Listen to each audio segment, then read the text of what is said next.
The blockchain is a term that has come to mean many things to many people. For developers, it is a set of protocols and encryption technologies for securely storing data on a distributed network. For business and finance, it is a distributed ledger and the technology underlying the explosion of new digital currencies. For technologists, it is the driving force behind the next generation of the Internet. For others, it is a tool for radically reshaping society and economy, taking us into a more decentralized world. Whichever way you look at it, blockchain has become a term that captures the imagination and fascinates many, as the implications of such technology are truly profound. For the first time in human history, people anywhere can trust each other and transact within large peer-to-peer networks without centralized management.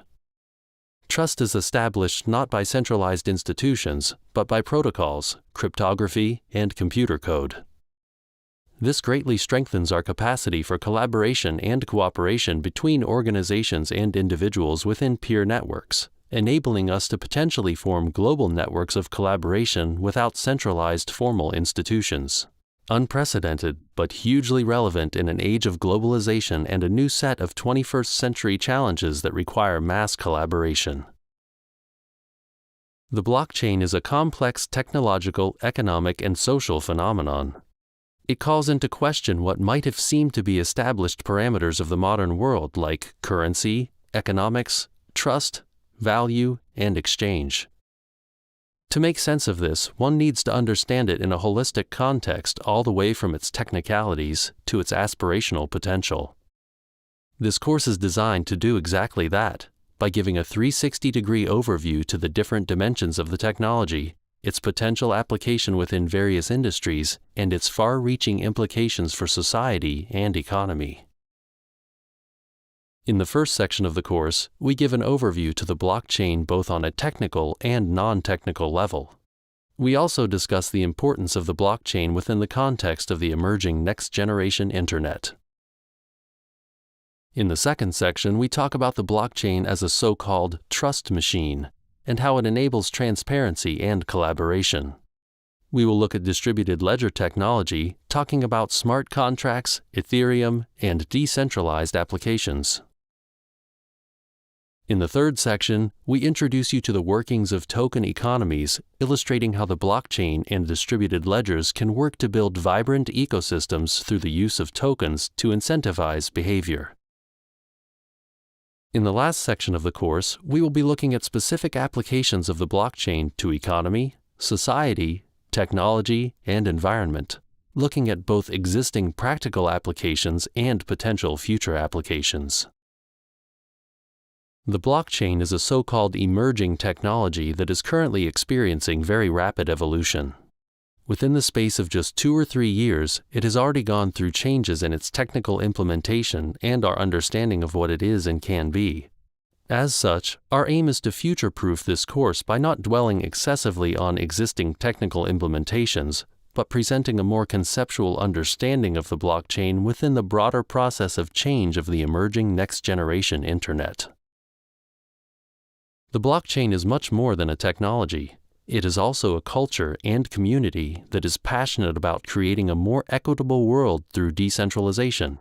It is a movement to disrupt the disruptors, to redesign the Internet, and in so doing, shake up existing centralized incumbents. Throughout the course, we will introduce you to this culture and its aspirations. This course is non-technical in nature. It is an introductory course, and thus all terms will be explained. It should be accessible to anyone with a basic understanding of web technologies and economics.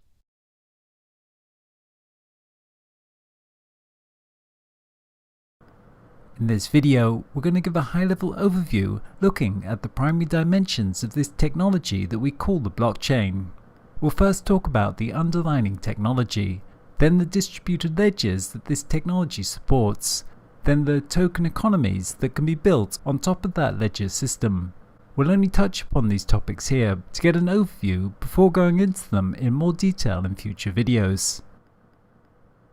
On its most basic level, the blockchain is a new class of information technology that combines cryptography with distributed computing. both of which have existed for a number of decades. It was the genius of Satoshi Nakamoto to combine them in new ways, to create a model where a network of computers collaborate towards maintaining a shared and secure database. As such, we can say the blockchain as a technology is simply a distributed, secure database. This database consists of a string of blocks, each one a record of data that has been encrypted and given a unique identifier called a hash. Mining computers on the network validate transactions, add them to the block they're building, and then broadcast the completed block to other nodes so that all have a copy of the database. Because there is no centralized component to verify the alterations to the database, the blockchain depends upon a distributed consensus algorithm. In order to make an entry onto the blockchain database, all the computers have to agree about its state, so that no one computer can make an alteration without the consensus of others. Once completed, a block goes into the blockchain as a permanent record. Each time a block gets completed, a new one is generated. There is a countless number of such blocks in the blockchain, all connected to each other, like links in a chain, in proper, linear, chronological order. The blockchain was designed so that transactions are immutable, meaning they cannot be deleted. Each block contains a hash value that is dependent upon the hash of the previous block, so they're all linked together, meaning if one is changed, then all the other blocks linked to it going forwards will be altered. This works to make the data entered tamper-proof. What we've described here is the workings of the first generation of blockchains, which function largely simply as databases. But the technology is currently evolving to become much more than this, as the second generation already provides the capacity to execute any computer code on the blockchain. The system is evolving to become a globally distributed cloud computing infrastructure, and as we'll discuss in a future video, it remains very much a work in progress when seen from this perspective. Blockchain technology works to create a permanent and secure database. This makes blockchains suitable for the storage of a record or transaction that involves value or in some way needs to be a secure and trusted source of information. These secure, distributed records are called distributed ledgers. A distributed ledger is a consensus of replicated, shared, and synchronized digital data geographically dispersed across multiple sites, countries, or institutions without centralized administration or centralized data storage, being maintained instead by a distributed network of computers. Such ledgers can be used for any form of asset registry, such as inventory or monetary transactions. This might include the recording of hard assets such as physical property, cars, homes, etc., or intangible assets such as currencies, patents, votes, identity, healthcare data, or any other form of valuable information. This distributed ledger technology enables us to replace a multiplicity of private databases within each organization with one shared database that is trusted and accessible by all parties involved. In this respect, the blockchain enables trust between parties that may otherwise not trust each other.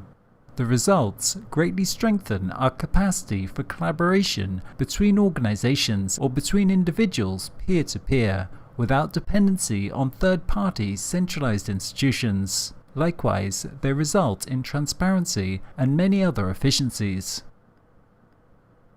This is of major significance, as we currently have many centralized organizations that may be internally optimized, but the inter-organizational space in between them is really inefficient, with huge amounts of border friction, redundancy, arbitrage, and resources wasted on competition.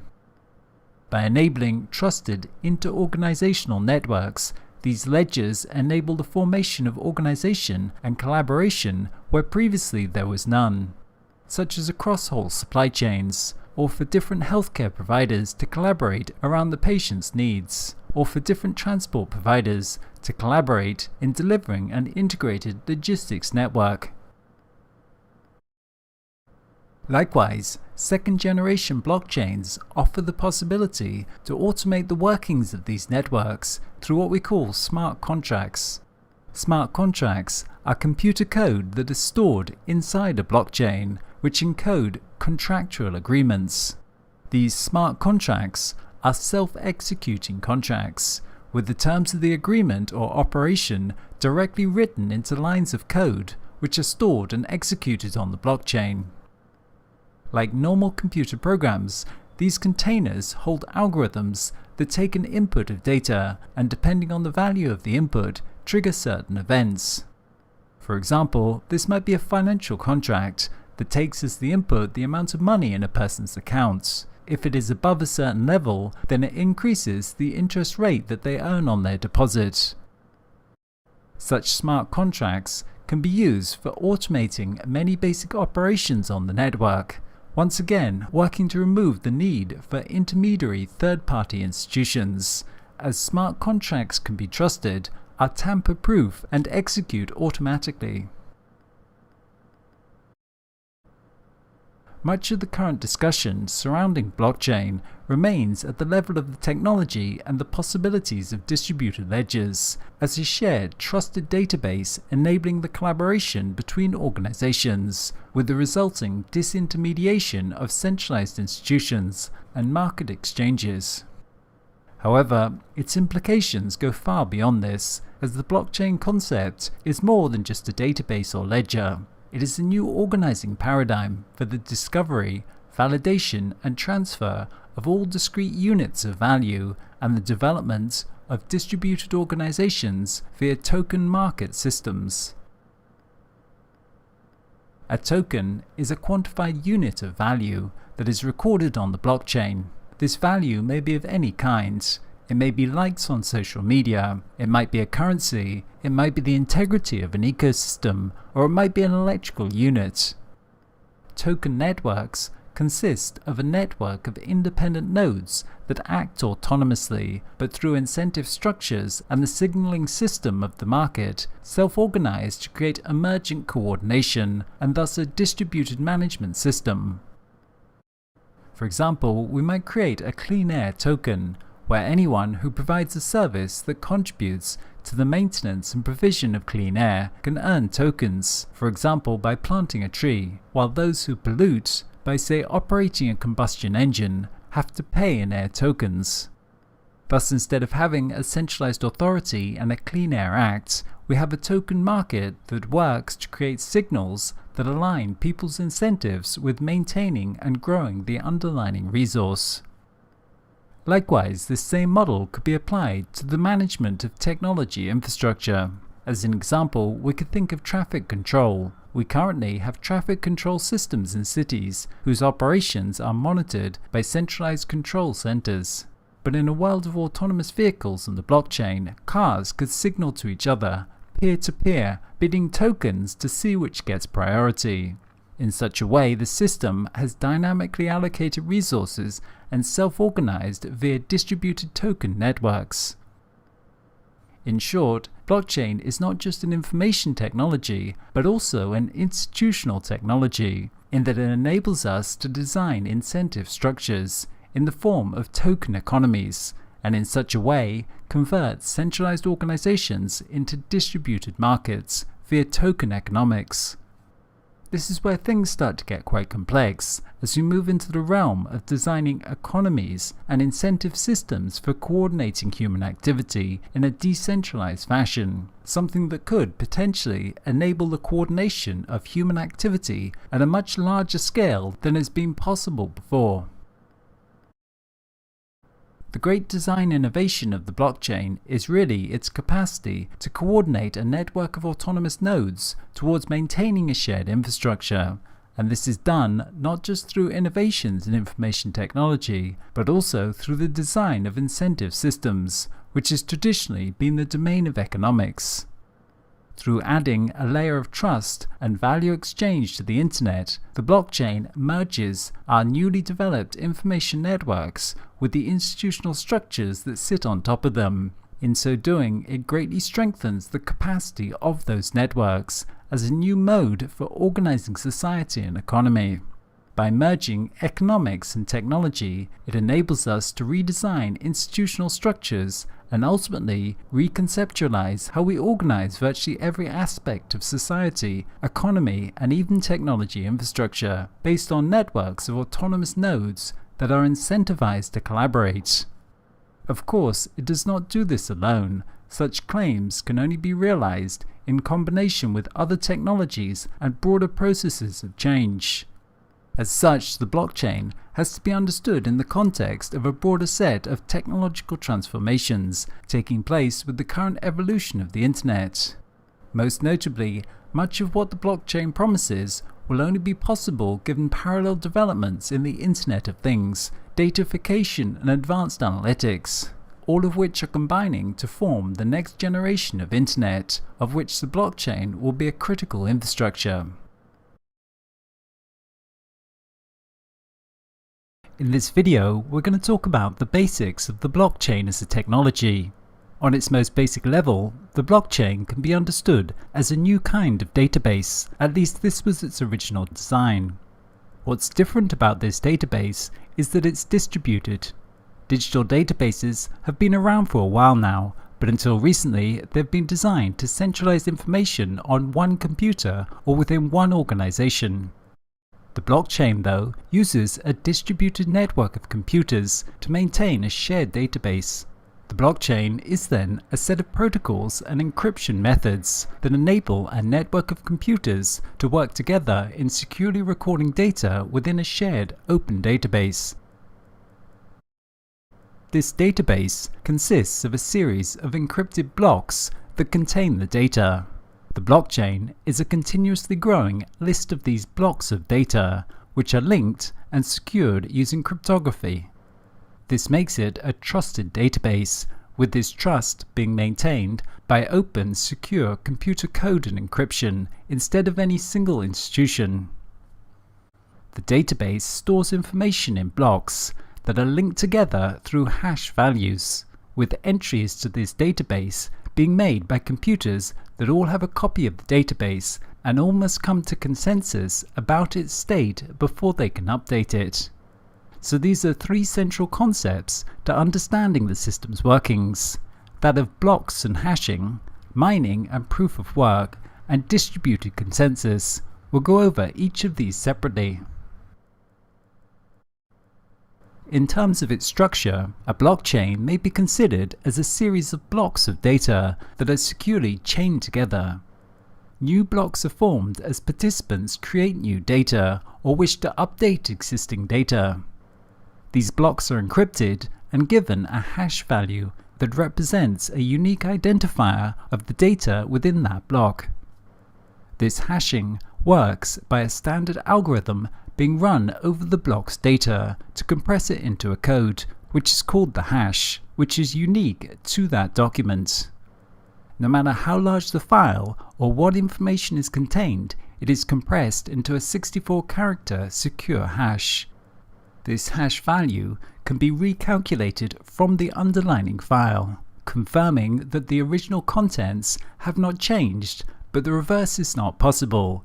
Given just the hash value, you cannot recreate the block's data contained within it, which is encrypted. All blocks of data which are formed after the first block are securely chained to the previous one. This means that the hash value of the next block in the chain is dependent upon the previous one.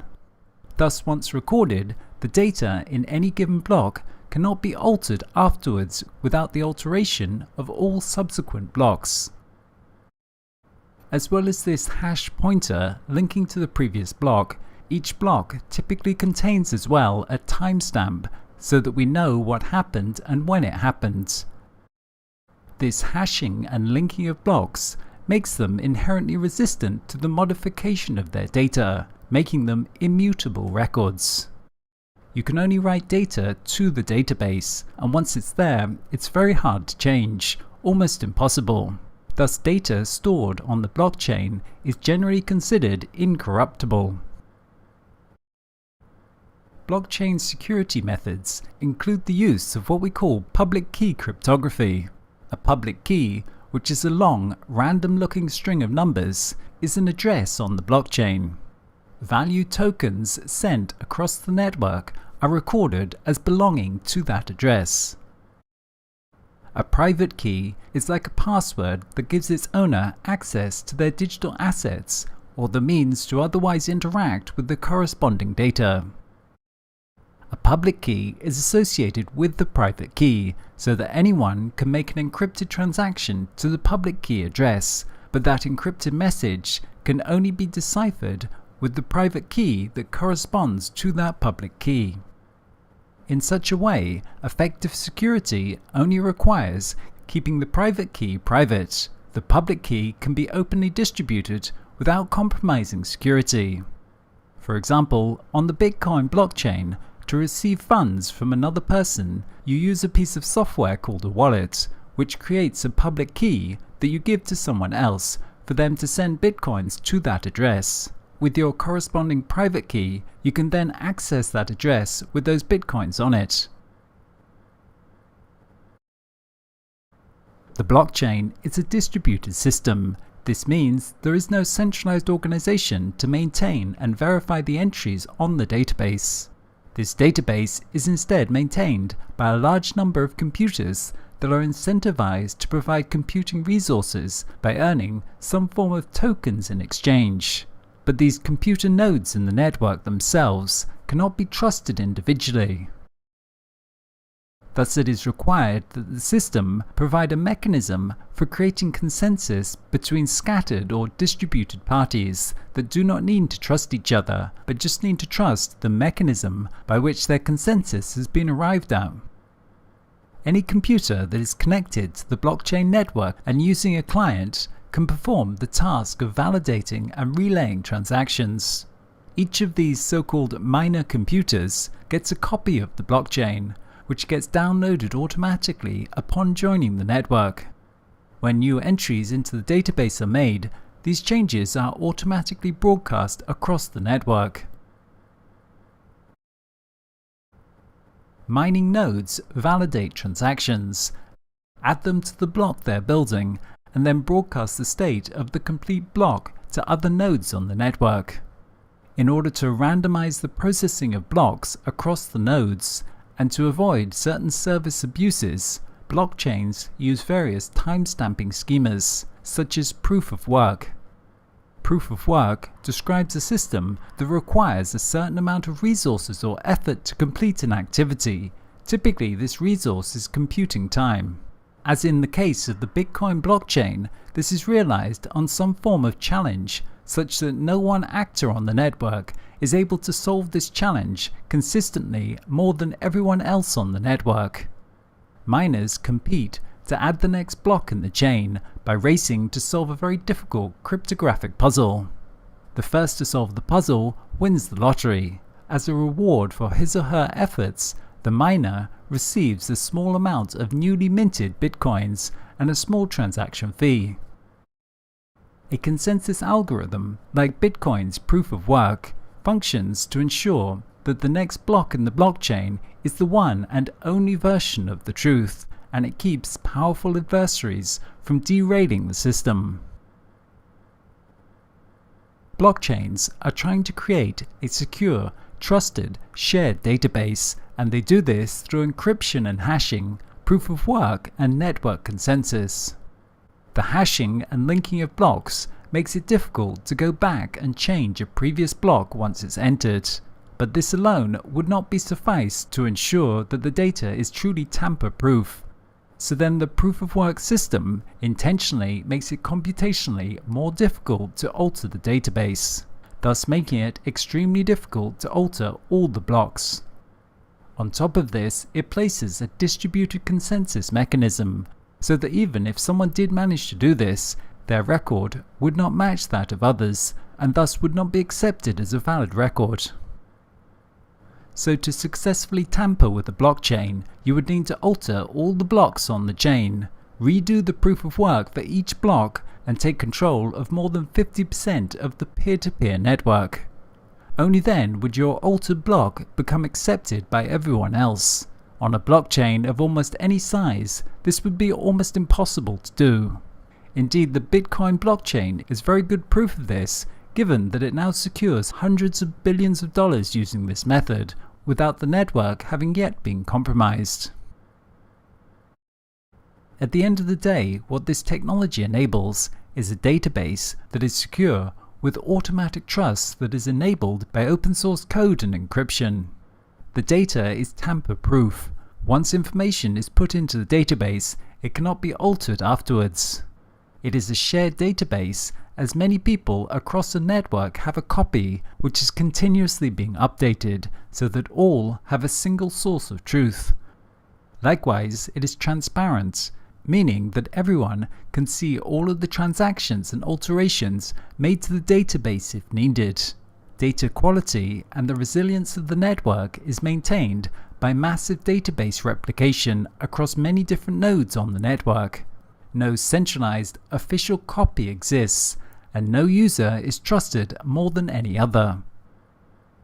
Having started out life as simply a mechanism to enable Bitcoin, it has become increasingly recognized that this system is secure enough to work as a ledger for the recording and exchange of any value, what we now call a distributed ledger.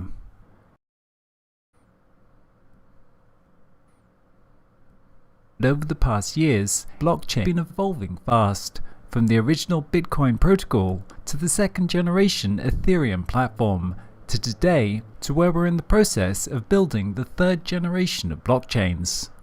In this evolution, we can see how the technology is evolving from its original form as essentially just a database, to becoming a fully fledged, globally distributed cloud computer. In this video, we're going to trace the past, present, and future of blockchain technology. The first blockchain was conceptualized in 2008 by an anonymous person or group known as Satoshi Nakamoto. The concept and technicalities are described in an accessible white paper termed Bitcoin, a peer-to-peer electronic cash system. These ideas were then first implemented in 2009 as a core component supporting Bitcoin, where it served as the public ledger for all transactions. The invention of the blockchain for Bitcoin made it the first digital currency to solve the double spending problem without the need of a trusted authority or central server. It was only later that we came to really separate the concept of the blockchain from that of its specific implementation as a currency in the Bitcoin. We came to see that the underlying technology had a more general application beyond digital currencies in its capacity to function as a distributed ledger, tracking and recording the exchange of any forms of value. The Bitcoin design has been the inspiration for other applications and has played an important role as a relatively large-scale proof of concept. Within just a few years, the second generation of blockchains emerged, designed as a network on which developers could build applications, essentially the beginning of its evolution into a distributed virtual computer. This was made technically possible by the development of the Ethereum platform. Ethereum is an open-source, public, blockchain-based, distributed computer platform featuring smart contract functionality. It provided a decentralized, Turing-complete virtual machine, which can execute computer programs using a global network of nodes. Ethereum was initially described in a white paper by Vitalik Buterin in late 2013 with the goal of building distributed applications. The system went live almost 2 years later and has been very successful, attracting a large and dedicated community of developers, supporters, and enterprises. The important contribution of Ethereum as the second generation of blockchains is that it worked to extend the capacity of the technology from primarily being a database supporting Bitcoin to becoming more of a general platform for running decentralized applications and smart contracts, both of which we'll discuss in coming videos. As of 2018, Ethereum is the largest and most popular platform for building distributed applications on. Many different types of applications have been built on it, from social networks to identity systems, to prediction markets, and many types of financial applications. Ethereum has been a major step forward, and with its advent, it has become ever more apparent where we're heading with the technology, which is the development of a global distributed computer, a massive globally distributed cloud computing platform on which we can run any application at the scale and speed of today's major websites, with the assurance that it has the security, resilience, and trustworthiness of today's blockchains. However, the existing solutions that we have are like extremely inefficient computers. The existing blockchain infrastructure is like a really bad computer that is not able to do much except proof of concepts. Getting to the next level remains still a huge challenge that involves some original and difficult computer science, game theory, and mathematical challenges. Scalability remains at the heart of the current stage in the journey that we're on, and this is what the third generation of blockchain technologies are trying to solve. The mining required to support the Bitcoin network currently consumes more energy than many small nations, being equal to that of Denmark and costing over $1.5 billion a year in electricity. A lot of this is being fueled by cheap but dirty coal energy in China, where almost 60% of the mining is currently being done. This high energy consumption is simply not scalable to mass adoption. Ethereum and Bitcoin use a combination of technical tricks and incentives to ensure that they accurately record who owns what without a centralized authority. The problem is, it's difficult to preserve this balance whilst also growing the number of users. Currently, blockchain requires global consensus on the order and outcome of all transfers. In Ethereum, all smart contracts are stored publicly on every node of the blockchain, which has its trade-offs. The downside is that performance issues arise in that every node is calculating all the smart contracts in real time, which results in low speeds. This is clearly a cumbersome task, especially since the total number of transactions is increasing approximately every 10 to 12 seconds with each new block added. The volume of transactions is likewise an existing constraint. With cryptocurrency, speed is measured by TPS, transaction per second. The Bitcoin network theoretical maximum capacity is up to 7 transactions per second, while the Ethereum blockchain, as of 2018, can handle about 15 transactions per second. By comparison, a credit card network is capable of handling more than 20,000 transactions per second. Equally, Facebook may have about 900,000 users on the site in any given minute, meaning that it's handling about 170,000 requests per second. Another issue is that of cost. The fact that it costs some small amount to run the network, so as to pay the miners for maintaining the ledger. What we have is okay for a limited number of large transactions, such as sending money, but making a small transaction, like purchasing a coffee, could not be done by most blockchains. They simply can't, in their existing form, deal with a very large amount of microtransactions, such as would be required to enable high-volume machine-to-machine exchanges. It would prove too expensive to operate these kind of economies that involve many small exchanges. But this is exactly what many people will want to use the blockchain for in the future. In response to these constraints, a third generation of blockchain networks are currently under development. Many different organizations are currently working on building this next generation blockchain infrastructure. Such projects include Dfinity, Neo, EOS, IOTA, and Ethereum itself. They're each using different approaches to try and overcome existing constraints. Going into the details of how these different networks work is a bit advanced for this course, so we'll just give a brief overview to 2 of them. The Lightning Network is one such project that seeks to extend the capacities of existing blockchains. The main idea is that small and non-significant transactions do not have to be stored on the main blockchain. This is called an off-chain approach because small transactions happen off of the main blockchain.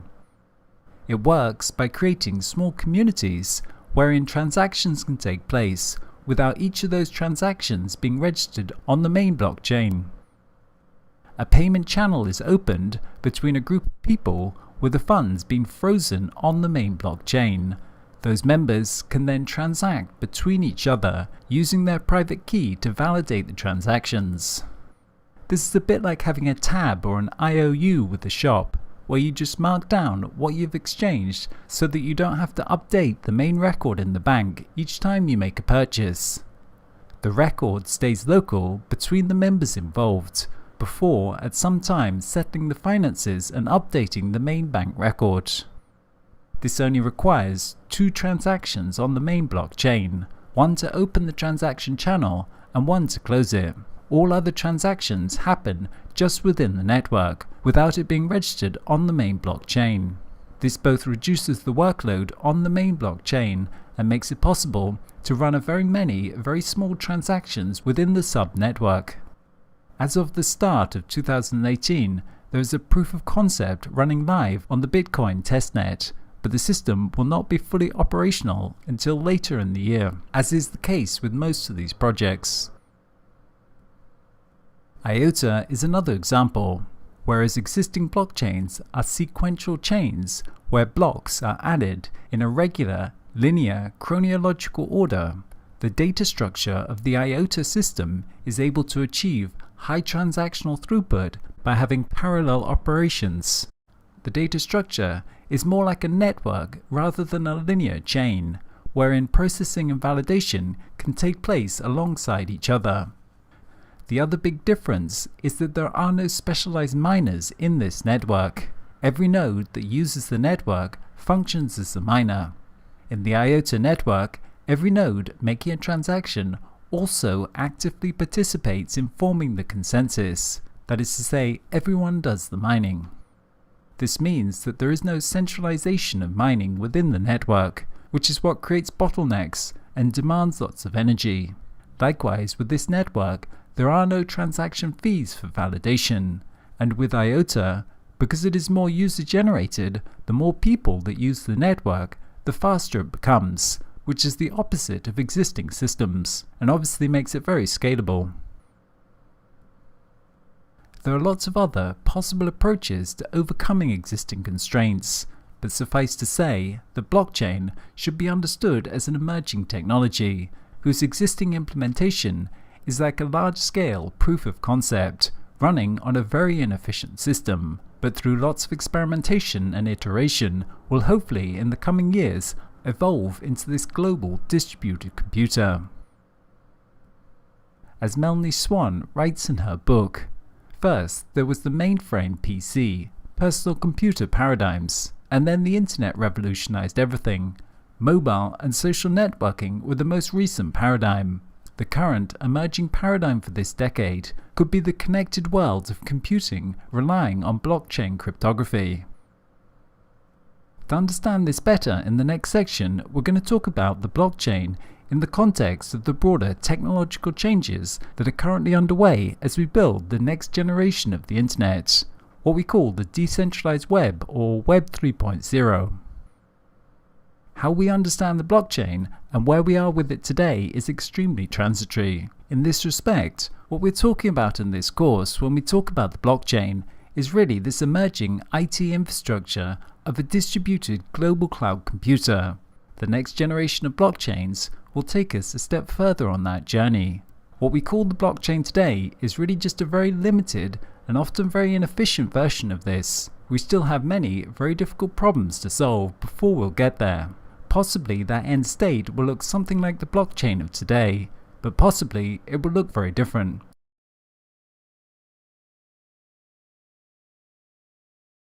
People will make big claims about the potential of the blockchain to revolutionize the foundations of social and economic organization, but the blockchain can only have such potential as part of a broader ecosystem of technologies that are emerging as the next generation of the internet. what may be called Web 3.0 or the decentralized web. Today, powerful technological changes are coalescing to take us into a new technology paradigm. These include the rise of advanced analytics coupled with datafication and the Internet of Things. The blockchain will have to work synergistically with these if its true capacities are to be realized. But to understand this next generation web, we need to understand a bit about the history of the Internet. Going back to the early 90s, Web 1.0 was the first generation of the World Wide Web. It was based primarily on the technology of HTTP, which worked to link documents on different computers and make them accessible over the Internet. HTML was then used to display these documents so that any connected computer with a browser could access and read a web page. This first iteration of the web was all about information, as it enabled us to exchange information much more efficiently, and hence it got the name Information Superhighway. Even though it was a revolution in information exchange, content creators were few, with the vast majority of users simply acting as consumers of content. It was really very static and lacked interactivity. Whereas in the Web 1.0 era, people were limited to passive viewing of content. With Web 2.0, websites allowed users to interact, collaborate, and become the creators of content. With Web 2, people could not only read from the web, but also write to it, and thus it got the nickname the read-write web. By the early 2000s, new server-side scripting technologies such as PHP enabled developers to easily build applications where people could write information to a database, with that information then being dynamically updated every time they refreshed a page. Almost all of the websites that dominate the web today are based on this server-side scripting technology. It gave us social networking, blogging, video sharing, eBay, YouTube, Facebook, and all the other large platforms that most people spend most of their internet time using. The idea of Web 3.0 has been around for a while, but it's only very recently, with the development of the blockchain, that it has actually started to become something real. Web 2.0 has evolved to become highly centralized around very large platforms running out of ever larger data centers, creating many issues surrounding security, privacy, control, and concentration of power in the hands of large enterprises.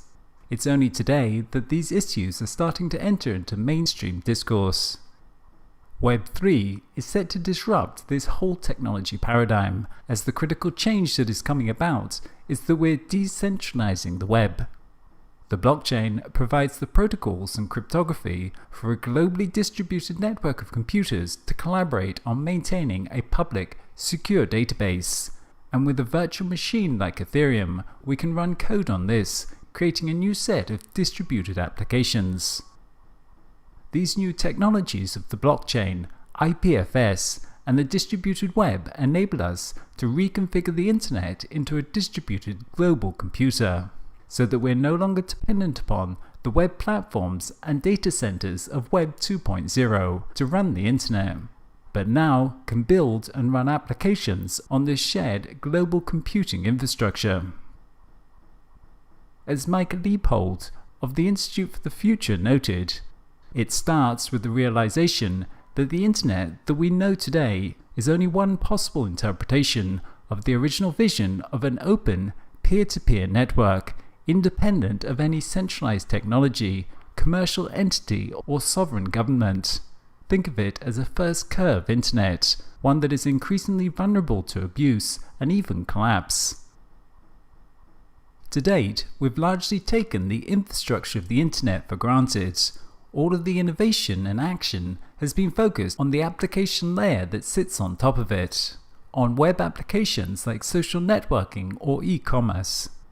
With the development of blockchain, and particularly with this third generation, we're starting to innovate on the low-level protocols, asking not if we can build a better web application, but if we can build a better internet. The implications of the decentralized web are indeed radical in that it enables us to create automated services, disintermediate existing incumbents, and enable people to set up their own secure networks of exchange, empowering them in new ways. The blockchain will be a core part of Web 3.0, but the next generation internet will also see the convergence of the Internet of Things and big data analytics. The ongoing, fundamental process of datafication will be a key aspect to this next generation internet. As we increasingly instrument our worlds, data will flow from all sources about everything. Datafication is the term given to our newly found ability to capture as data many aspects of the world and our lives that have never been quantified before. This process results in what we call big data. Vast amounts of unstructured data that can be mined by advanced analytical methods to gain new insight into the world around us. This is important with respect to the blockchain because firstly, it means we'll have a lot of sensitive data that we'll want to store. Secondly, we will be quantifying, accounting for and exchanging all sorts of value that we did not or could not in the past. Thirdly, such a diversity of sources of data combined with advanced analytics which can find cross-correlations and patterns within it, can provide a new source to verify the data that is being inputted to the blockchain without depending on a centralized authority for validation. The next generation internet will be much smarter. Whereas Web 1 was dumb and Web 2 was dynamic, Web 3 will incorporate various aspects of machine learning and cognitive computing as a service as it becomes infused into almost all applications, making the web truly adaptive, responsive and personalized. Whereas Web 1 and Web 2 were largely about people exchanging information, in Web 3, machines will come online and the internet will become something much more physical, as billions of devices and actuators connect it to all sorts of things, from tractors to watches to factories and drones, enabling them to interact and coordinate machine to machine. The value of the Internet of Things, IoT, will not be in making one device or system smart. It will be in enabling seamless processes across systems. This will require open networks that can communicate and coordinate components on demand across domains, organizations, and systems. The end vision of IoT is not to have our lives populated with thousands of smart things, but instead to change our world from discrete things to service processes. To do this, these technologies will have to communicate securely peer-to-peer, dynamically allocating resources, and this will require some kind of distributed, secure infrastructure like the blockchain, and likewise microeconomies.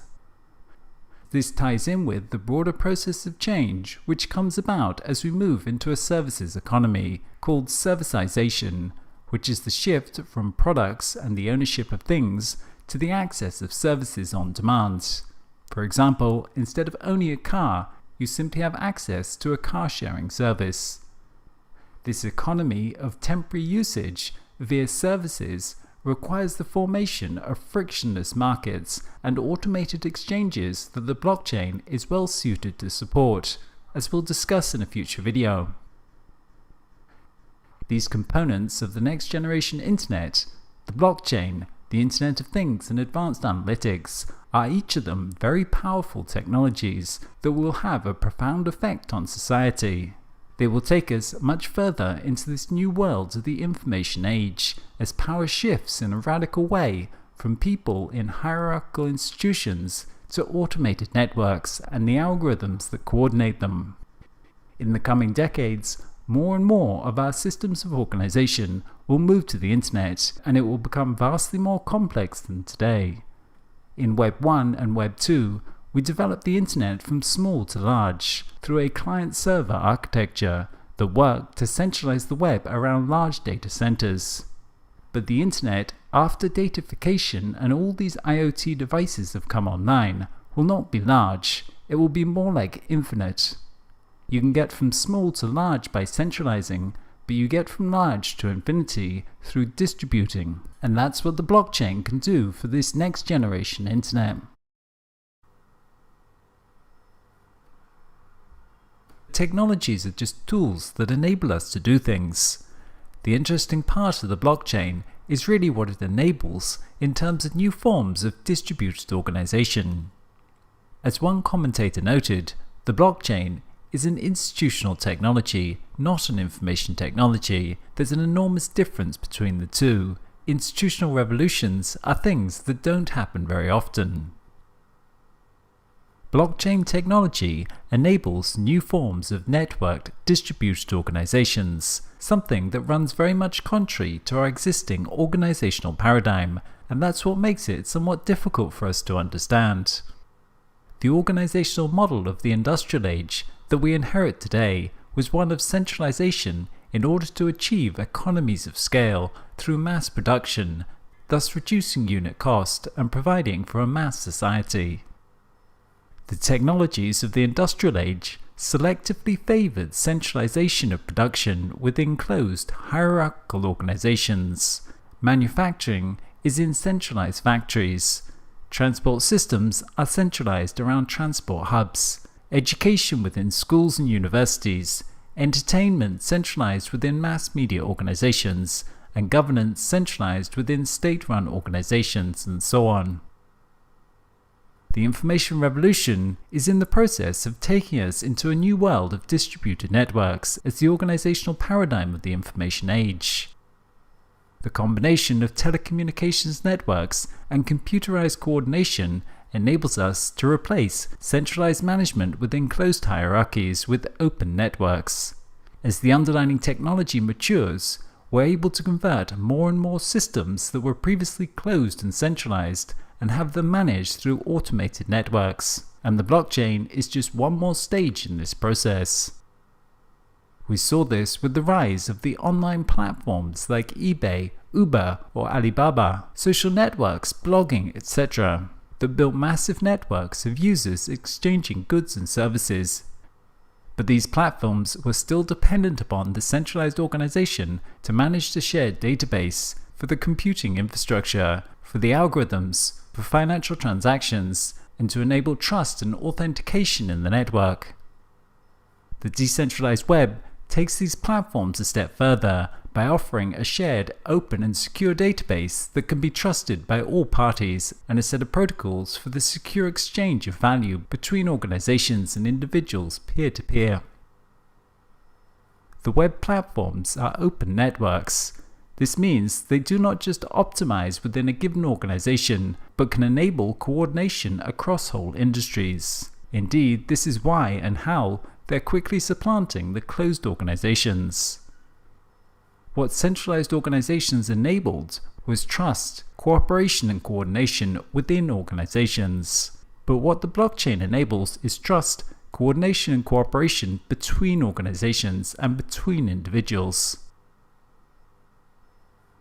If we look at how our society and economy is currently organized, we'll see many closed organizations that are internally optimized.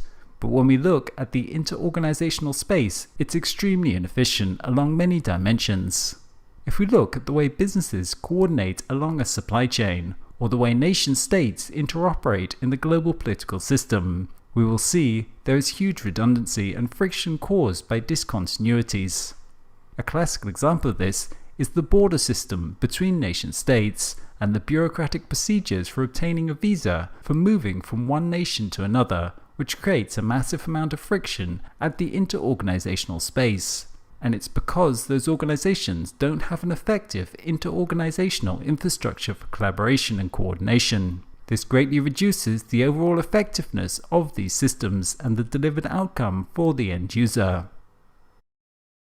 When we look internal to these organizations, they look like efficient, well-oiled machines. But when we look between them, the whole space is very inefficient. The whole space is very ineffective at delivering overall outcomes.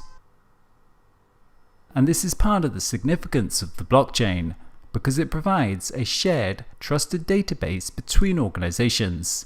It has the potential to switch the dynamics within economy and society from competition between closed centralized organizations to collaboration between organizations, and greatly strengthen working capacities across organizational boundaries.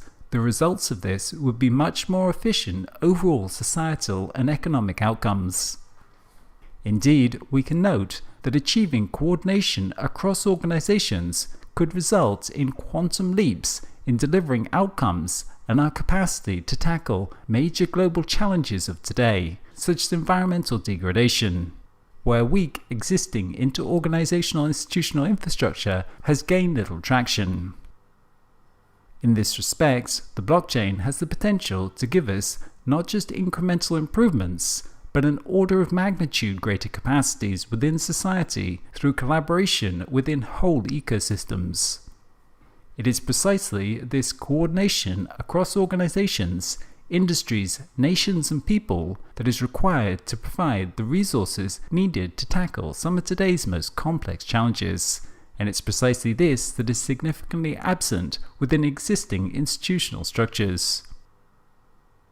Because of the centralizing forces prevalent within the industrial age, we live in societies that are operated by many different closed organizations, many different companies all producing cars and competing for market share, many different governments that all focus on the interests of their citizens over those of others, many different healthcare providers, transport providers, etc.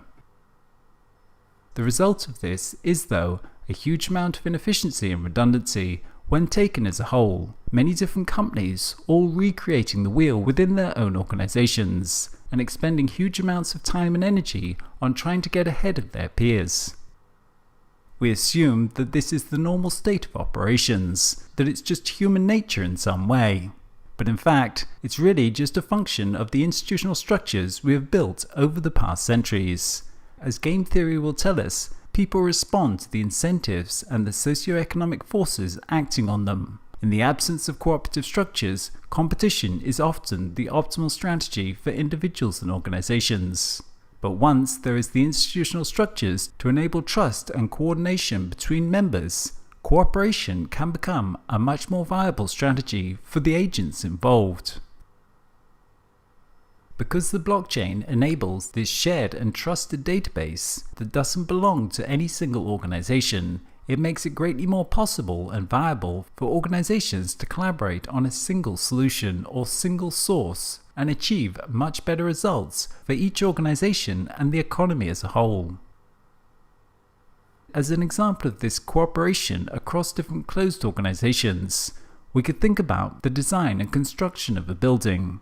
There may be many different companies involved in this process, all creating their own designs and diagrams for the building, with each having to continuously contact each other to access, exchange and cross-reference all this information. Given a single shared database, they could, though, all collaborate on a single design of the building, making for a greatly more efficient overall process, while at the same time each organization would benefit, and thus the overall results are more efficient. Likewise, the same is true for identity. We currently have many different copies of our identity spread across many different organizations, governments, social networks, employees, etc. But each of these only has a partial understanding of us. Currently, we're recreating the wheel for each organization, while data and reputation does not move well between them. Instead, a single identity could be created on the blockchain that belongs to the individual, with each organization then contributing to this data as they work together to create a more complete record of identity and reputation. In so doing, we've moved from all those frictions between these closed organizations to collaboration and synergies between them, creating something that is greater than any of the parts they had before. The same for a supply chain. Instead of each participant holding their own documents and records during each stage in the supply chain, a single record for the item could be created on the blockchain, with each organization then contributing their information to it, to create a single source of truth that is accessible to all as needed, while at the same time being more secure than having separate records in each centralized database. The end result of this new institutional technology is a much greater capacity for inter-organizational collaboration and powerful ecosystems that are greater than the sum of their parts. Given that all our current systems of organization that are centralized could be decentralized in this fashion using blockchain technology, we can see how it really could enable a reorganization of society and economy. Organizations within society rarely operate in isolation. They function as parts of ecosystems, and the value for society is not created by any one, but instead by the flow of value across the ecosystem. It's not Apple that delivers our iPhones, it's a massive global supply chain of hundreds of different organizations collaborating. Whereas our previous institutional structures optimize for individual organizations, the blockchain optimizes for the value within the whole ecosystem, and thus potentially much greater value for society as a whole. The information revolution is changing the world from disconnected to connected. The genie of hyperconnectivity is out of the bottle, and connectivity along virtually all dimensions is proliferating daily. As a consequence, our systems of organization will change from being based around fixed structures and boundaries to being coordinated via connections. Instead of the control of components through fixed hierarchical structures, organization will emerge out of the interaction and the exchange of value along those interactions. Enabling that will require a massive build-out of secure, frictionless information networks, this global cloud computer of the blockchain. To understand better how this shared database that enables inter-organizational collaboration works, we'll talk about distributed ledger technology. As we've been talking about, the blockchain is like another layer to the internet that enables secure, trusted records and transactions between people who may not otherwise trust each other. The trust is in the technology, computer code and mathematics, rather than people and centralized institutions. In this respect, people sometimes talk about the blockchain as a trust machine in its capacity to enable a network where trust is created by design. It's built into the system automatically.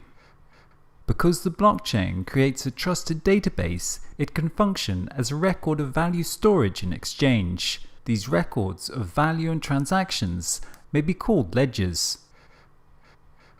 Since ancient times, ledgers have formed the backbone to our economies, to record contracts and payments for the buying and selling of goods or the exchange of assets like property. These ledgers started out as records in stone, clay tablets and papyrus, and later paper as they evolved into the ledger books supporting modern accounting. These ledgers enabled the formation of currencies, trade, lending, and the evolution of banking. Over the last couple of decades, though, these records have moved into the digital realm, as whole rooms of people working to maintain accounts have been replaced by digital computers, which have made possible the complex global economic system we live in. Today, this record-keeping system is once again being revolutionized, as these ledgers are shifting to a global network of computers, which is cryptographically secured, fast and decentralized, what we call distributed ledger or distributed ledger technology, DLT for short. A distributed ledger can be described as a ledger of any transactions or records supported by a decentralized network from across different locations and people, eliminating the need of a centralized authority. All the information on the ledger is securely and accurately stored using cryptography and can be accessed using keys and cryptographic signatures. Any changes or additions made to the ledger are reflected and copied to all participants in a matter of seconds or minutes. The participants at each node of the network can access the recordings shared across the network and can own an identical copy of it. At the same time, these networks make constantly available for examination a full audit trail of information history, which can be traced back to the moment when a piece of information was created, and every participant in the network can get simultaneous access to a common view of the information. These ledgers can be used for the recording, tracking, monitoring, and transacting of all forms of assets. All asset registries, inventories, and exchanges, including every area of economics, finance, and currencies. Physical assets such as cars and houses, and intangible assets such as votes, ideas, health data, reputation, etc. In this case, the blockchain can serve as a public record repository for whole societies, including the registration of all documents, events, identity, and assets. In this system, all property could become smart property. This is the notion of encoding every asset to the blockchain with a unique identifier such that the asset can be tracked, controlled, and exchanged on the blockchain. For example, distributed ledgers could be used to replace or supplement all existing intellectual property management systems, as they can register the exact content of any digital asset, such as a file, image, health record, or code, to the ledger and give it a unique identifier in the form of the hash values that we discussed earlier. There are two main classes of distributed ledger: public ledgers and permission ledgers. The former type is maintained by public nodes and is accessible to anyone. Bitcoin is a well-known example of a public blockchain where anyone can read the chain, anyone can make legitimate changes, and anyone can write a new block into the chain. Ripple is an example of a permission blockchain where the creators of the network determine who may act as transaction validators on that network. Distributed ledger platforms in each category have their own unique features. Some are designed for specific types of application, and others for more general use. For instance, in the Corda DLT platform, which is a consortium of more than 70 of the world's largest financial institutions, the sharing of individual ledger data is limited to parties with a legitimate need to know, which is not the case for public platforms. DLT technology can have a powerful disintermediation effect, as data can be put directly onto the shared database by the nodes in the network. There is no longer need for a centralized organization to provide this service. A developer can create a DLT on a blockchain and use public-private key cryptography to give people secure storage space on that ledger, allowing people to own their own data, which creates a very different scenario to the world we live in today. Currently, centralized organizations like Google and Facebook suck up all of the little bits of data we leave behind us and use it to serve us customized advertisements from which they create their revenue. This results in a huge power imbalance within society, where centralized organizations, armed with teams of mathematicians and computer scientists, use mountains of data to influence people's behavior towards purchasing the products of their advertisers. Data that is a very valuable asset in an information society and of critical importance to tackling major societal challenges is being used against us in many ways, creating a stumbling block that societies are becoming increasingly aware of. In a world of distributed ledgers, people have their own little databases on the blockchain and can own their own data, giving it to organizations to use when and where needed, fundamentally reversing the current dynamic and truly empowering individuals. Your health records reside in your health ledger, and different healthcare providers can access and update that single record, but only with the permission of the end user, as the data remains theirs, and they choose who can have access to it. Likewise, when people own their own data on a distributed ledger, they can transact directly peer-to-peer, as is the case with Bitcoin. With the existing traditional system, when you pay for a ride in a taxi with a credit card, it looks like you're paying the driver directly, when in fact, what is happening is that a database record belonging to my bank is being debited and a database belonging to the bank of the company that the driver works for is being credited. In this respect, we can note that in our society, value and data do not really belong to individuals. All the time, they're being held behind the walls of some centralized organization, and we are dependent upon them to secure and validate it, creating huge power imbalances within society. In contrast, with the Bitcoin blockchain, the individual has a ledger record and a secure key with which they can access their record. When they send money, they send it directly to the other person's record. It simply gets debited from your record and added to theirs directly, peer-to-peer. No centralized organization holds that data.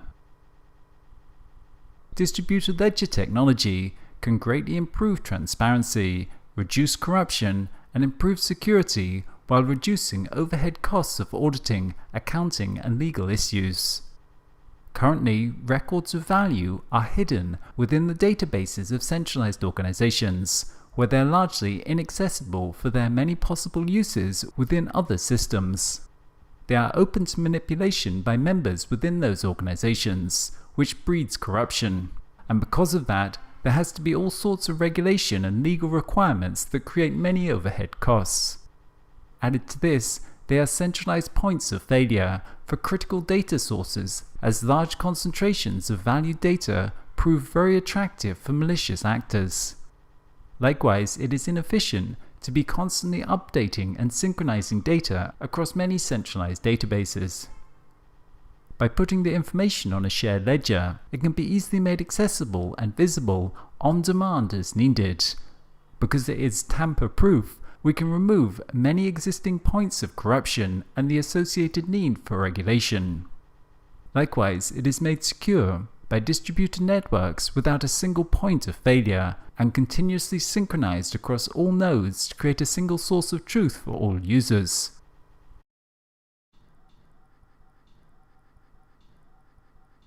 One of the key technology innovations of second-generation blockchains has been the development of what are called smart contracts.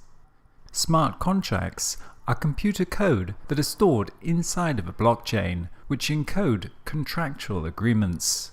Smart contracts are self-executing, with the terms of the agreement or operation directly written into lines of code, stored and executed on the blockchain computer. A contract, in the traditional sense, is a binding agreement between two or more parties to do or not do something. Each party must trust the other parties to fulfill their side of the obligation. They are a written or spoken agreement that is intended to be enforced by law.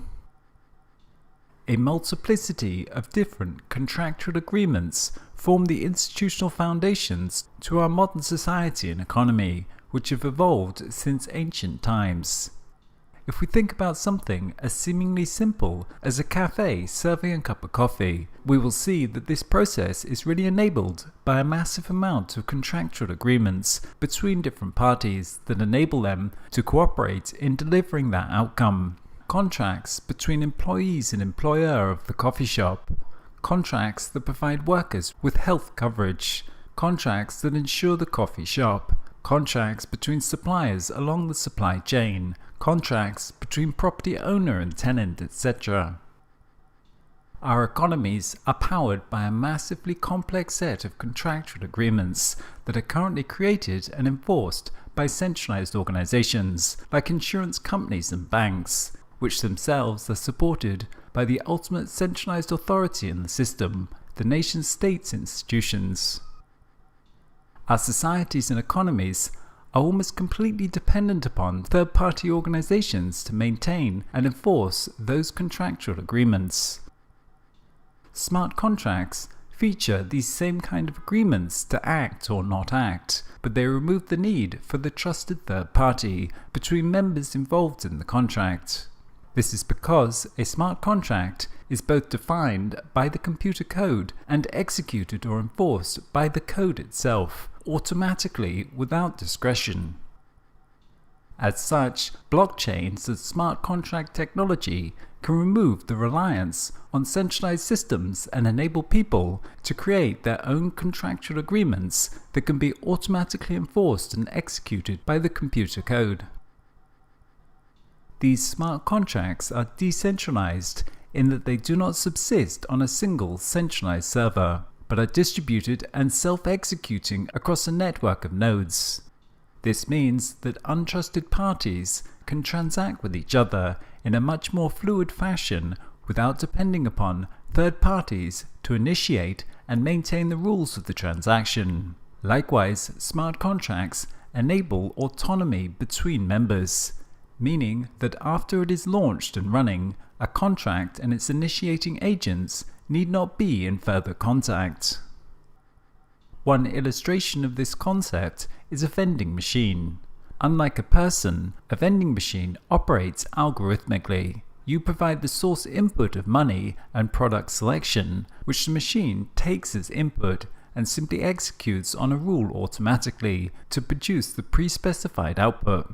The same instruction set will be followed every time in every case. When you deposit money and make a selection, the item is released. There is no possibility of the machine not wanting to or not feeling like complying with the contract, or only partially complying, as long as it's functional. As another example, we can think about a situation where 4 people pool their money to make a joint investment that will return interest to them. A smart contract could be programmed on the blockchain to take any interest that is created, divide it into 4, and send each amount to the corresponding wallets of the different stakeholders. A smart contract is then really just an account on the blockchain that is controlled by code instead of by a user.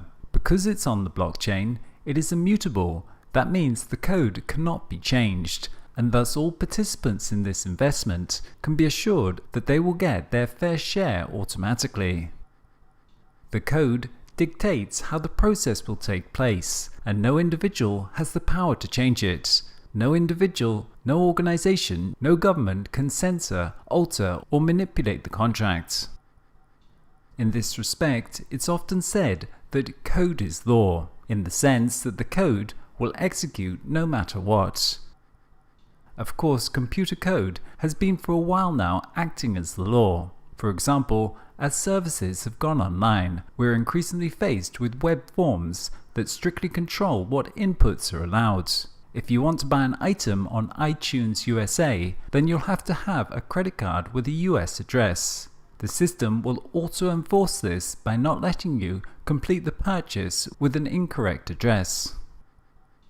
As another example, a logistics company could use smart contracts to execute code that says, if I receive cash on delivery at this location, then trigger a supplier request to stock a new item, since the existing item was just delivered.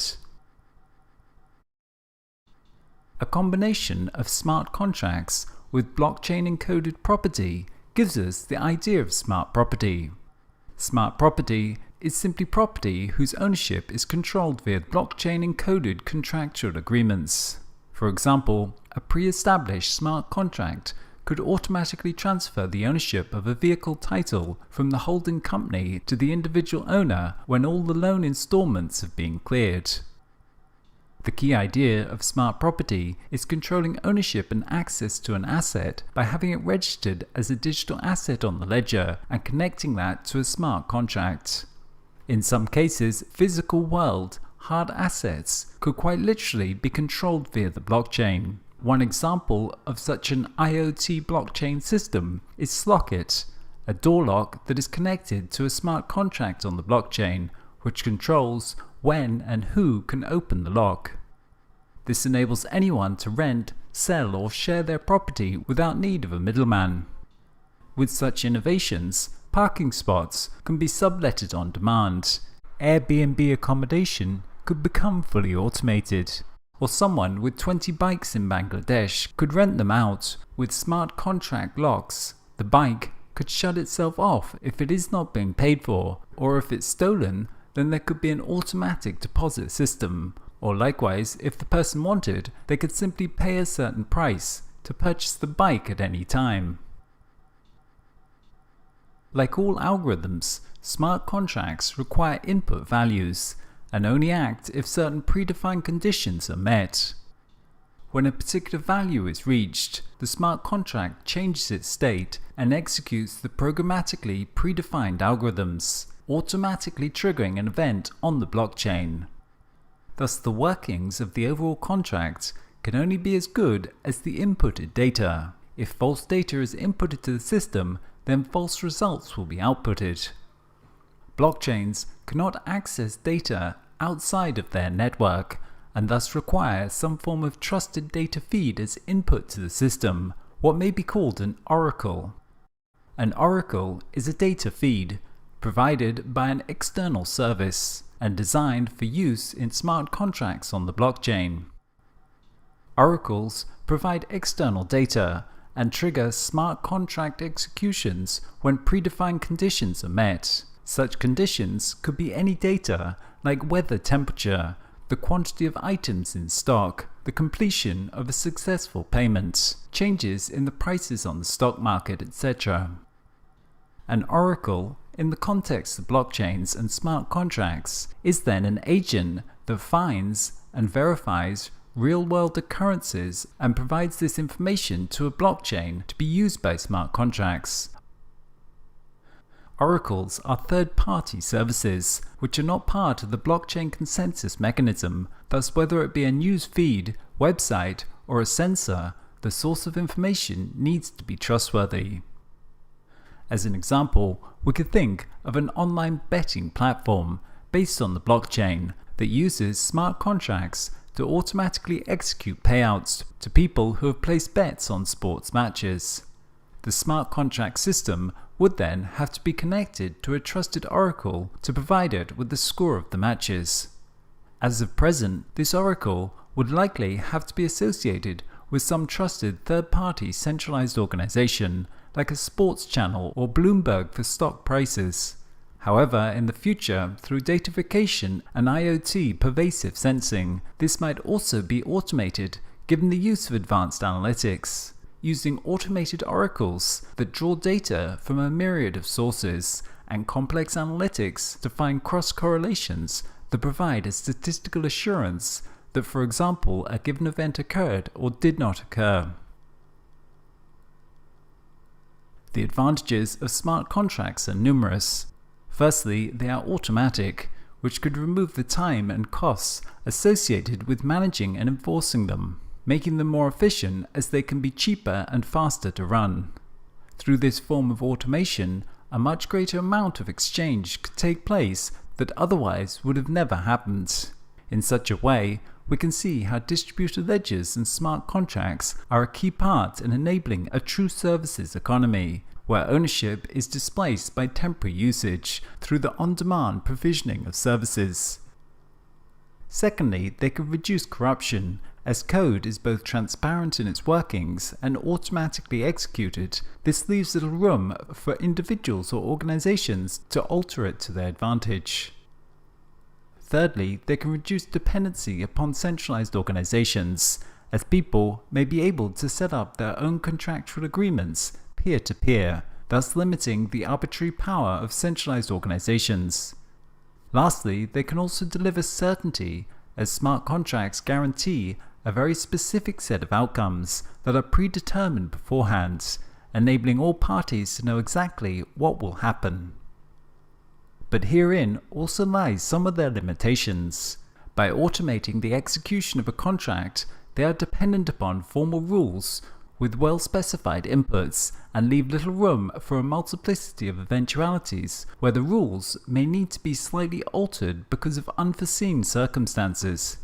For example, a car that's being used on demand that operates through a smart contract may simply shut the user out if they have not paid their bill, and would take little account of the fact that it may be a life or death emergency usage.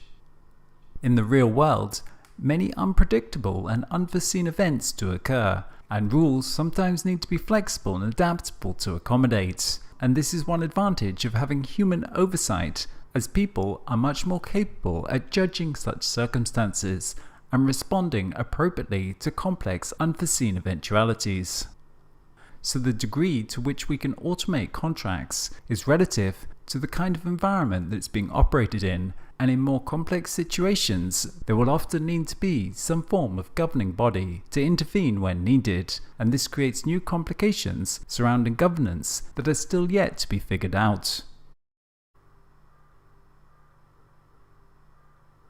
The advent of the Ethereum platform in 2015 has worked to provide a virtual computing infrastructure for running applications on the blockchain.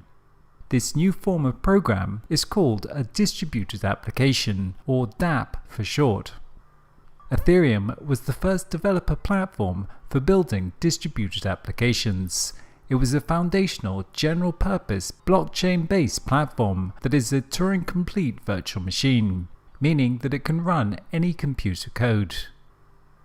Although Ethereum was the first and still the largest platform for building distributed applications, there are now others such as Blockstack or EOS, all of which provide the underlying infrastructure for building dApps. Our working definition of a dApp is an application that runs on a network in a distributed fashion, with participant information securely protected and operations executed in a decentralized fashion across a network of nodes.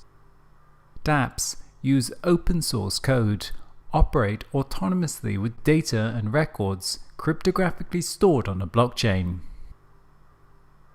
On a technical level, a dApp is very much similar to a normal web application, except unlike with a normal web app where the back-end code is running on a centralized server, a dApp has its code running on a distributed peer-to-peer network. A dApp can have front-end code and user interfaces written in any language, just like a normal app.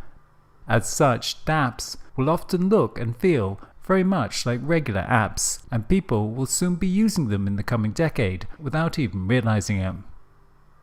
Like all apps, dApps perform specific functions, whereas Bitcoin is a decentralized value exchange. A decentralized application aims to achieve functionality beyond transactions that merely exchange value. Many types of decentralized apps are starting to emerge as the underlying technology continues to progress. Already, we can see many dApps that present alternatives to the existing popular web applications.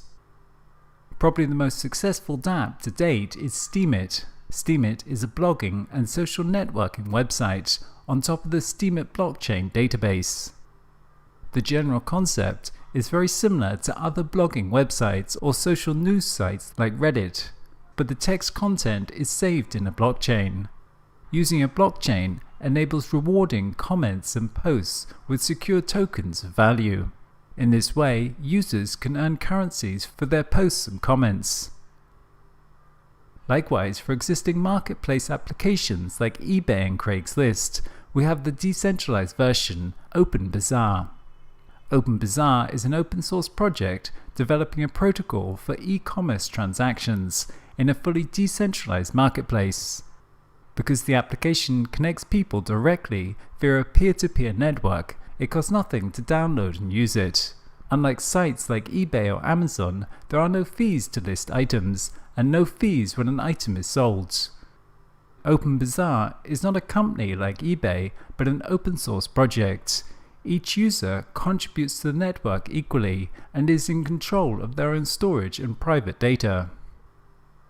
Another example is Storj, which is a decentralized cloud storage application similar to Dropbox. Storj is based on blockchain technology and peer-to-peer protocols to provide a secure, private, and efficient cloud storage system. The application incentivizes storage providers and connects them with those who require it. Each file saved on the application is shredded, encrypted, and spread across the network until you're ready to use it again. The keys to the database remain with the owners, meaning the data is not accessible by a centralized cloud provider. There are many other examples of dApps, but the general concept can be applied to any area that requires secure records and benefits from decentralization. These applications are automated, which means they can operate at very low or even zero cost. Because of this, dApps may be used to disrupt the existing platform economy, as whole platforms like Uber or Airbnb may eventually be converted into dApps that run automatically without the need for the centralized platform. The advantages of dApps is that they're fully automated, have superior fault tolerance and trustless execution. these decentralized apps potentially represent the next generation of computing. Because the blockchain is a secure system that enables a trusted network, it's often described as a value exchange protocol. In this respect, people often say that what the web did for the exchange of information, the blockchain will do for the exchange of value. Just as the web revolutionized the use and exchange of information within society, disrupting whole industries based upon the centralization of information, so too the blockchain is set to do the same for the recording and exchanging of all forms of quantifiable value. This idea of value lies at the heart of the blockchain. If there is no value involved in the process, then there is no need for trust and no need to use the blockchain. The vision of the Internet of Value is for any quantum of value to be exchanged as quickly and as fluidly as multimedia is today on the web. Although multimedia can move around the world almost instantaneously, a single payment from one country to another is slow, expensive and unreliable, often taking days and involving numerous intermediary third parties to validate and process transactions at a significant cost. Thus it is no accident that the first widespread use of the blockchain was for currencies, because it is the most immediate and obvious source of quantified value within society. However, to truly understand the revolutionary potential of this technology is to appreciate how value and its exchange influences and regulates almost all aspects of human affairs. As a consequence, the control of how value gets defined, measured and exchanged is a key source of power and control within society and has been since the origins of civilization. Today, value of almost any kind is defined, quantified and regulated by centralized organizations, whether this is a national government creating their own currency, or one's role within a hierarchy defining one's economic status, or the branded clothing that we wear to signal to others our social status and value in society. However, the move into the network society shifts the locus of organization from closed institutions to individuals and networks. Blockchain technology is a key element enabling this process. By creating a shared ledger where people can own their own data, it also enables a shift in the locus of value within economy to the individual in networks. In a world of limited connectivity, limited transparency, and limited peer-to-peer trust, it was necessary to have third-party institutions to define, quantify, and authenticate sources of value within society and economy.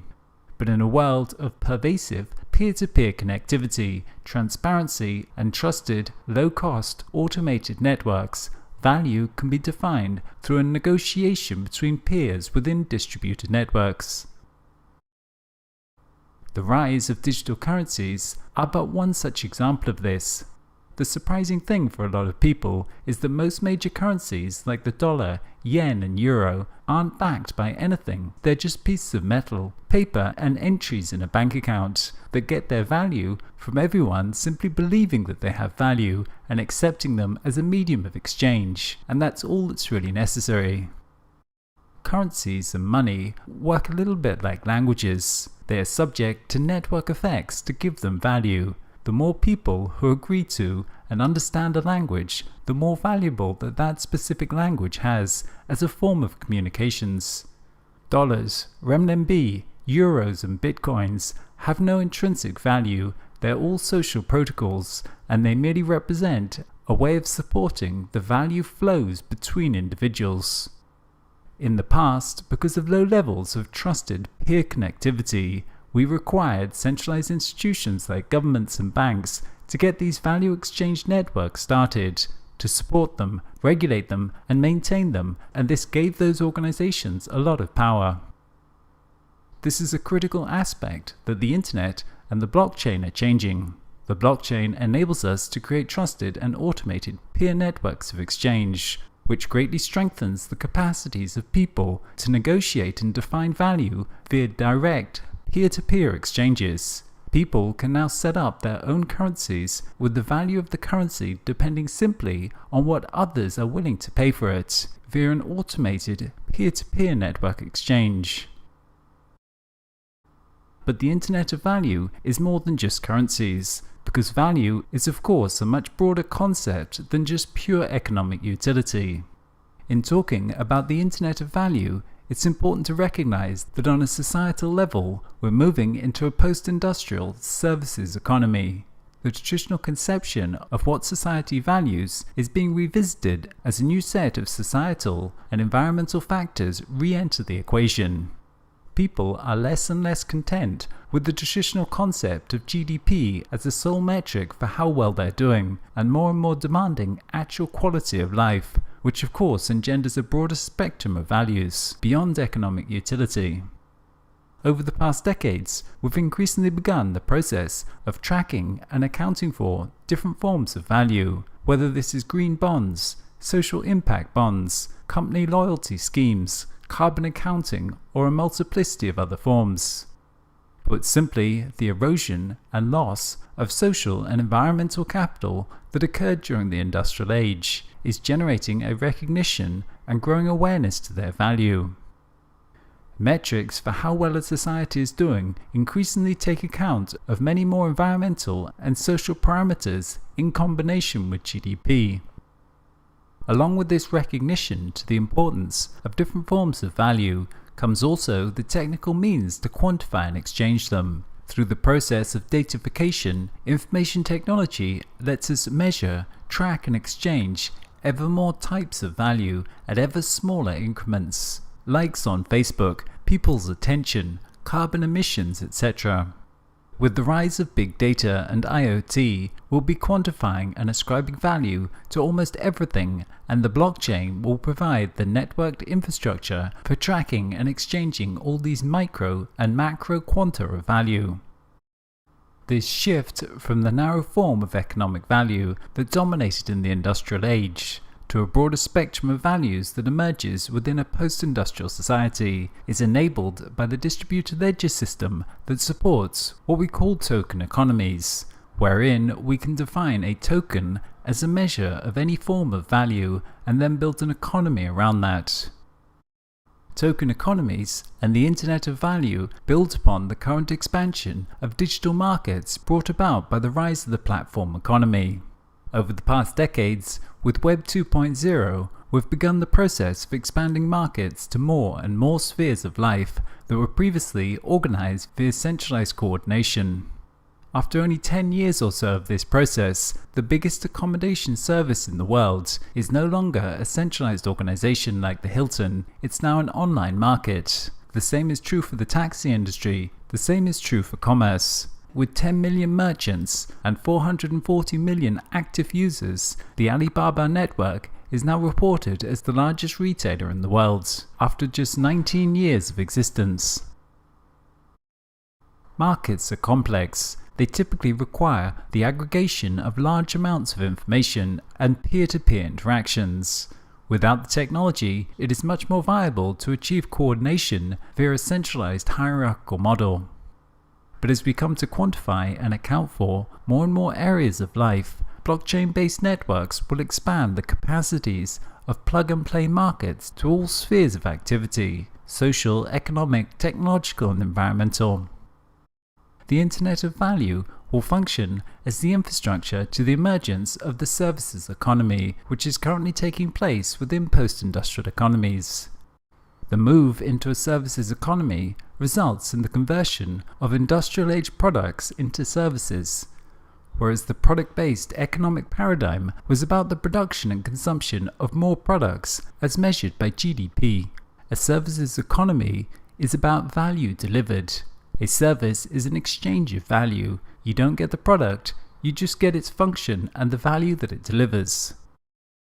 As such, all spheres of economy become redefined away from the static conception of units of products towards the more fluid exchange of value.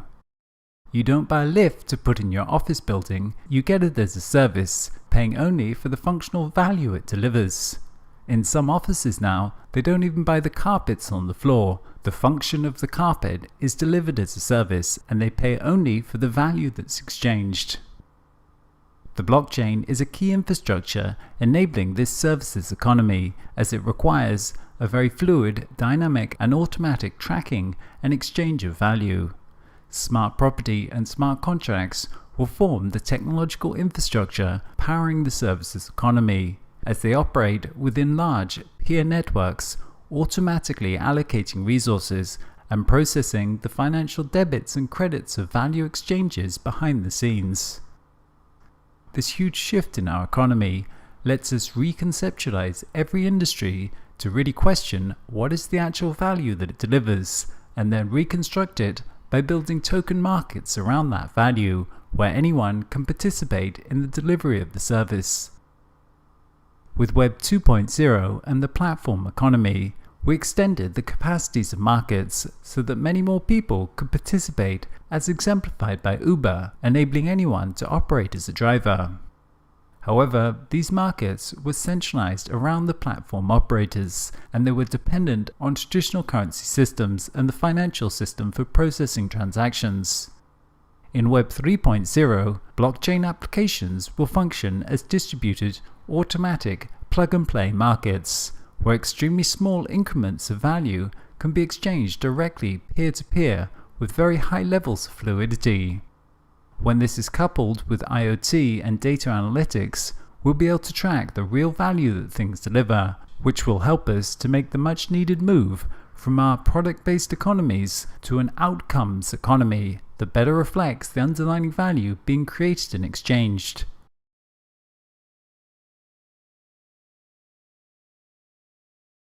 With the ongoing revolution in information technology, our economic systems of organization are being transformed and disrupted by the rise of information networks.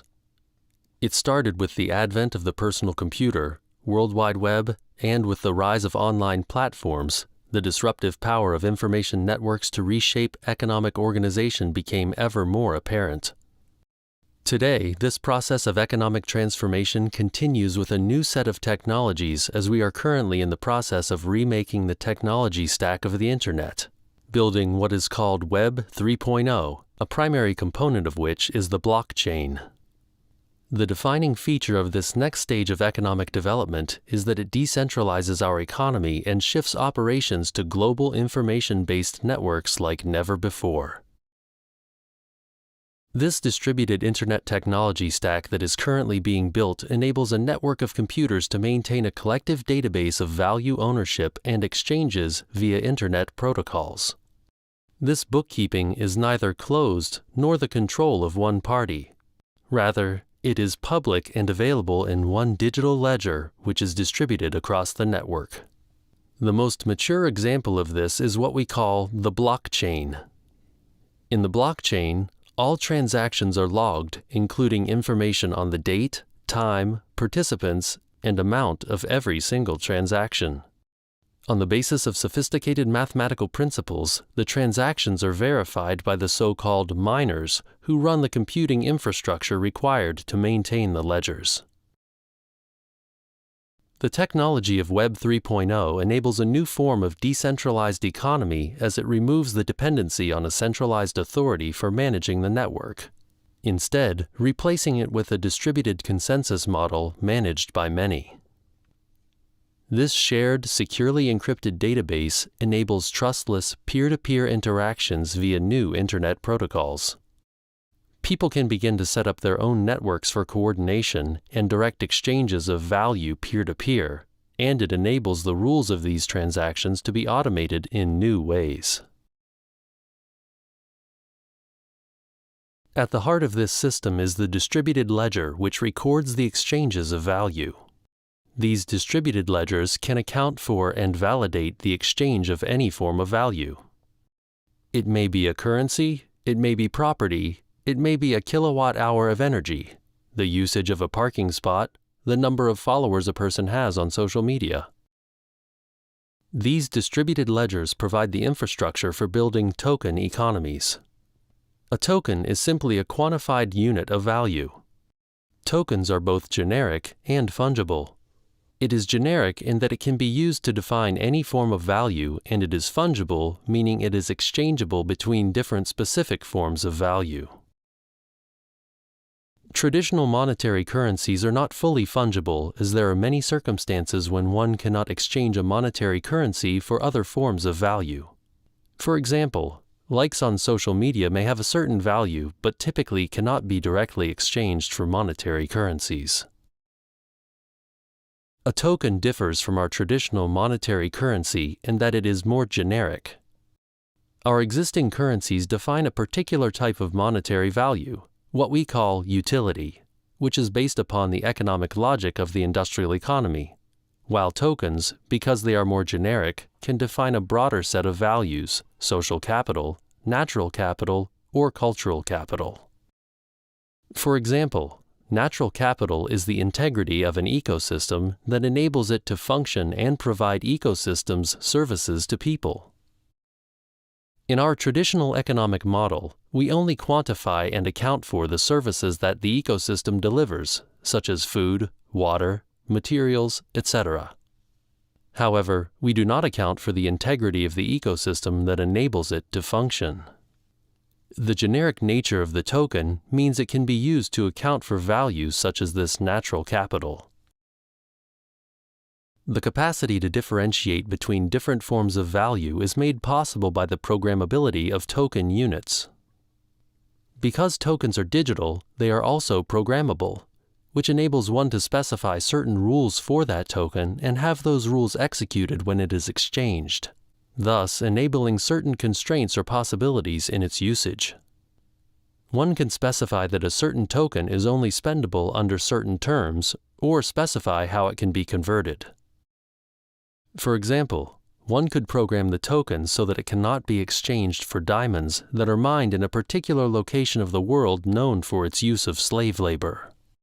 In this way, the token is not just a unit of utility, but also expresses social values. Likewise, one could create a healthcare allowance in dollars or euros that could be programmed on the blockchain so that it can only be used to pay for healthcare at certified parties. Automating these measures leads to a considerable decrease in bureaucracy. This programmable token system works to shift our economies from a single value model to a multi-value model. They create many different types of value and economies, but still retain the possibility for exchange between them. The distributed web is the convergence of the economic market system with information technology that enables us to convert traditional organizations into distributed markets based on tokens. Tokens define whatever is of value within that organization, and the market system is used as a distributed coordination mechanism for managing and growing that resource. By creating an expanded definition of value and converting closed organizations into open markets, this means that we can vastly expand the scope and capacities of the economy. The provisioning of services within the economy no longer becomes dependent upon a limited number of centralized organizations acting for profit, but instead, anyone can now provide the service via these open protocols.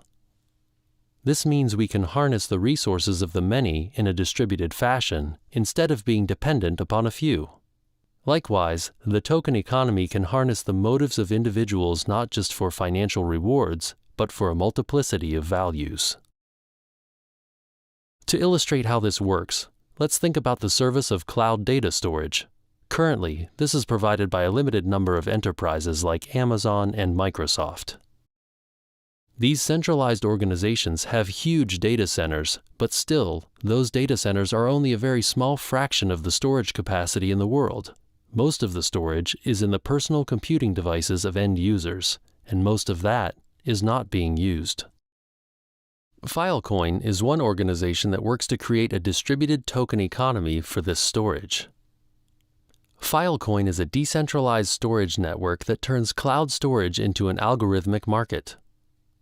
The market runs on a blockchain with a native protocol token, also called Filecoin, which miners earn by providing storage to clients.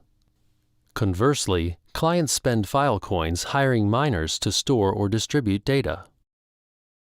The sum of all these computers that are coordinated through an automatic market system on the blockchain can provide a much larger, more resilient system than the centralized model while reducing redundancy and inefficiencies in the overall system. It also pushes the provision of the service out to the location where it is demanded, as people are connecting peer-to-peer locally instead of going to the centralized server that may be on the other side of the planet.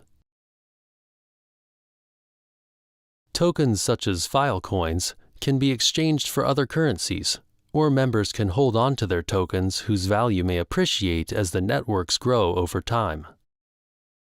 This illustrates a very interesting aspect to tokens. Anyone who uses the system is also an investor in the system. Thus, tokens merge investment capital and liquid exchange capital in new ways. In the traditional capitalist model, we have a divide between owners of capital and workers, a divide between a more fixed investment capital and liquid exchange currencies. The shares in a company are not the same thing as what people get paid with for working in that enterprise and use for everyday exchanges in the market. This creates the notorious divide within the industrial economy described by Karl Marx, between the capitalists that make money off their investments and the workers that have to stay selling their labor for money without ownership. Tokens represent both the inherent value of the community, which is its capital investment, and they are also units of exchange within that ecosystem. The founders of the project issue a number of tokens at inception and sell those. For someone to use the system, they have to buy the tokens. In so doing, they become part investors in the project, but they also use those same tokens to make exchanges within the market. Thus, the people creating the value in the ecosystem are also getting paid in tokens, meaning the workers that are creating the value through their work also have ownership within the organization. In the traditional utility-based exchange of cash, people have no ownership in the organization. They just try to make money, and this can create divides between the owners and the users. The token system works to better align the incentives of the individuals with the overall system because the value of the tokens they earn is also dependent upon the value of the whole. When you are working for a token network, you are both working for yourself and for the whole organization as the two become more aligned, unlike the traditional divide between capitalist and worker. The token system enables networks to overcome the chicken and egg problem. If you are the first user of a network like eBay, then the value would be very low. Thus, it is difficult to get the network started because it has to reach a critical mass before it will be of value to the users. This means that it may require a large investment to create a network. The Silicon Valley model worked by having large initial venture capital backing that enables them to overcome this. But it means that most networks don't get off the ground, and that once a network reaches scale and has value, it becomes dominant and very difficult to compete with, resulting in a lock-in effect and making it easy for large incumbent organizations to become extractive over time.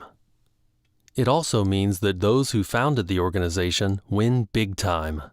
If the network takes off, it creates a winner-takes-all dynamic with most people losing because of the threshold.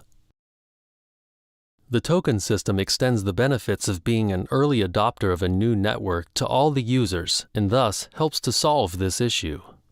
It does this by issuing tokens for anyone to purchase at the beginning of the project. As the project grows, the tokens come to have greater value for all of the holders. This also works to make the users of the network promoters of that organization because as it grows, the tokens that they hold become more valuable. It incentivizes people to join networks early so as to gain the benefits of the increase in their token value as it grows, which reduces the problem of thresholds. With this, technology companies no longer have to go to traditional capital markets through an initial public offering of shares in the company in exchange for money. But instead, they simply sell tokens directly on the internet to raise initial capital for the project in what is called an initial coin offering, or ICO. This means that founders can monetize their networks directly by simply holding their tokens and making the network useful. To date, we have had an internet patched onto the side of an economy operated through the many centralized organizations of the industrial age, creating a strong contradiction between the underlying technology and the institutional arrangements. The distributed web will work to transform this by merging information networks and economic organization as the flow of information and economic value becomes one. This will greatly reduce our dependency on centralized organizations expanding markets as systems of organization. The global market economy will become available to the many through small distributed peer-to-peer interactions running through web protocols as the decentralized internet takes us a step further into the networked economy.